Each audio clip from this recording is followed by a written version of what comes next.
It's Monday of Holy Week, and Jesus leaves Bethany to go into Jerusalem.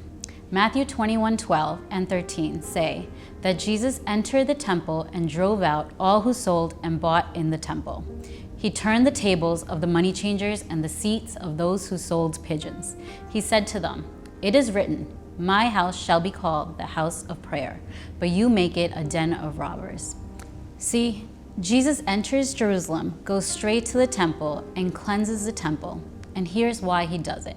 Because the temple had lost its intention.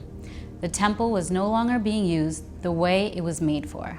And there's a lot we could say here, but the actions within the temple revealed really simply that those in the temple had lost their first love.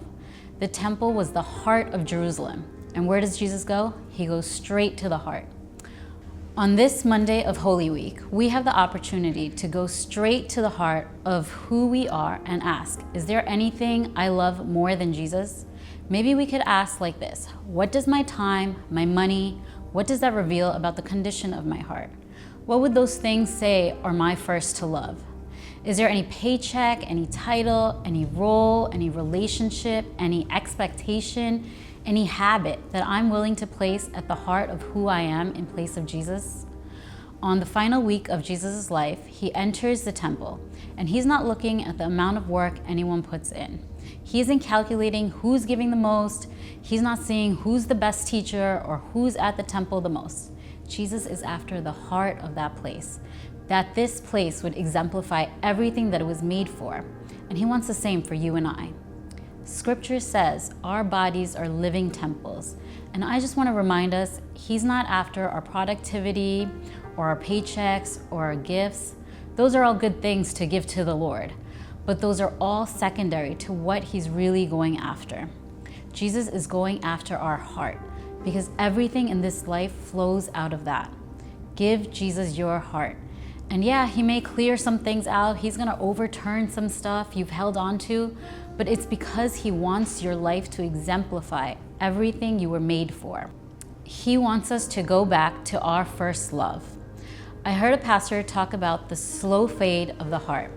He said, we rarely intentionally ask for a sinful life, for a divided heart. Instead, we make small decisions every day that form who we're becoming and who has our heart, until one day we look up and something we swore we'd never do is something we've grown comfortable and casual with. And here we find Jesus in the heart of a temple that was once dedicated wholly to him, and it's lost its intention. So what does Jesus do? Jesus drastically shakes the heart of that place. Jesus wakes them up and calls them to something more. And listen, on this Monday, he wants the same for you, and he will go to the intense, even drastic lengths to show our drifting heart that this temple, it was made for more.